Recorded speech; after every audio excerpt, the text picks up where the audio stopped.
Dan untuk mengetahui informasi lebih lengkap kondisi di jalur Gaza setelah gencatan senjata antara Hamas dan Israel diterapkan, kita terhubung dengan Marisa Norti, Liaison Officer Mercy di Amman, Jordania. Assalamualaikum, selamat malam Mbak Marisa. Waalaikumsalam, selamat malam Mas Ardi. Baik, Mbak Marisa, langsung saya tanyakan informasi paling akhir dari sana, dari jalur Gaza yang Anda terima. Bagaimana situasi setelah warga Palestina yang mengungsi kembali ke Gaza? Ya, baik, benar sekali. Semenjak tercapainya gencatan senjata, banyak warga Gaza yang sudah mulai kembali ke Gaza Utara atau ke Gaza City, melihat rumahnya dan mulai membangun kembali kehidupan mereka.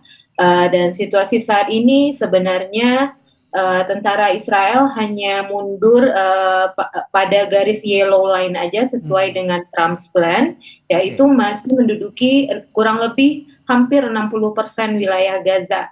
Dan bisa saya sampaikan juga bahwa masih banyak juga warga Gaza yang memilih untuk menunggu dulu di Gaza Selatan. Mereka ingin melihat dulu setelah pertukaran hostage terjadi, karena seperti yang kita ketahui, Hamas akan menyerahkan seluruh hostage pada waktu bersamaan, dan sebagian warga Gaza masih waspada apa yang terjadi setelah serah terima hostage tersebut. Jadi mereka sebagian juga masih menunggu di pengungsian di daerah selatan Gaza.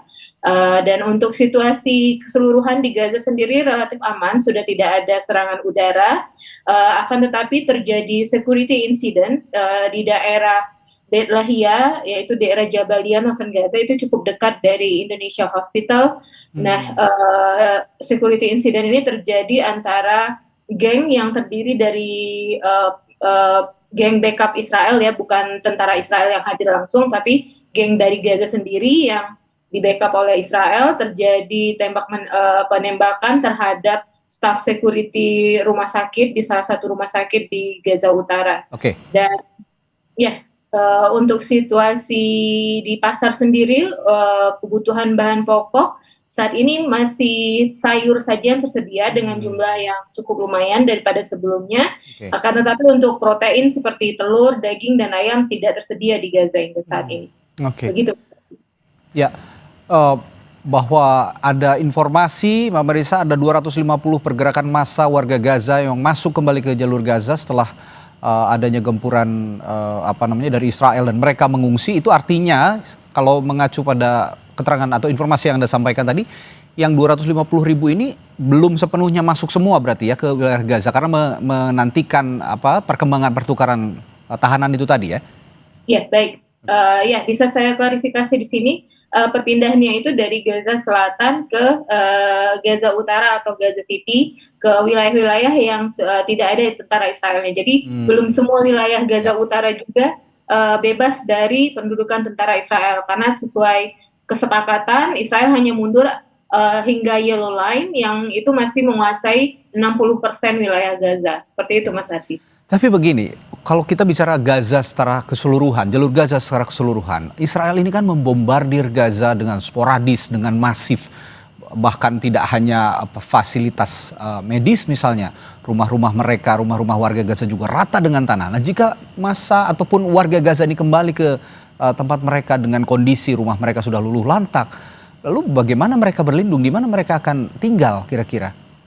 Ya, baik, benar sekali. Situasi di Gaza City dan Northern Gaza sangat tidak layak huni, ya. Banyak fasilitas publik seperti air atau listrik tidak tersedia di sana, dan biasanya warga Gaza itu akan bertahan, mereka akan mendirikan tenda di lahan rumah mereka yang hancur itu.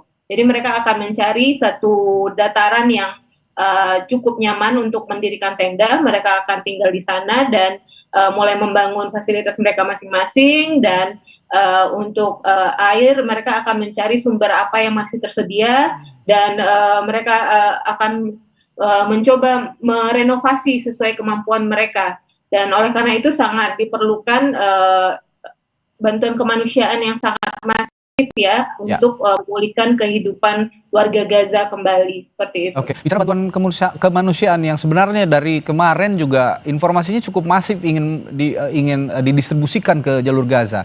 Nah, dari Mercy sendiri apakah sudah ada dengan adanya kondisi gencatan senjata kali ini, apakah sudah ada rencana untuk menyalurkan bantuan lagi secara masif ke dalam jalur Gaza? Ya, rencana Mercy sendiri ke depannya kita di samping akan tetap mengirimkan tim medis setiap bulannya, dan nanti ketika Rumah Sakit Indonesia sudah bisa direnovasi, kita juga akan mendeploy tim engineer kita.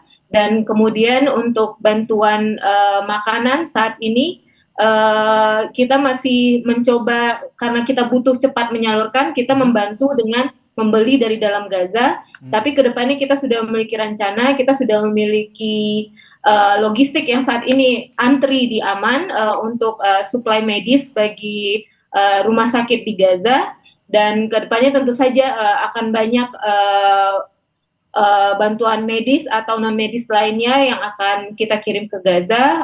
Kita ingin memastikan dulu apakah benar apa yang telah disepakati dibukanya border dengan lancar akan terjadi dalam ceasefire ini, karena hingga saat ini Rafah border itu masih ditutup, masih banyak truk yang mengantri untuk segera masuk ke Gaza. Singkat Mbak Marissa, artinya saat ini relawan Mercy masih belum ada yang di dalam jalur Gaza ya, sementara ini ya? Saat ini kita terakhir kita deploy di bulan lalu, dan saat ini kita akan memberangkatkan tim kita di minggu ketiga Oktober ini untuk kembali ke Gaza. Baik, semoga dilancarkan dan bantuan-bantuan yang selama ini masih sebenarnya dialamatkan ke dalam jalur Gaza juga bisa segera terdistribusi untuk saudara-saudara kita yang ada di jalur Gaza. Baik, terima kasih Marissa Norti, Liaison Officer Mercy di Aman Jordania yang sudah memberikan informasi terbarunya soal kondisi di jalur Gaza pasca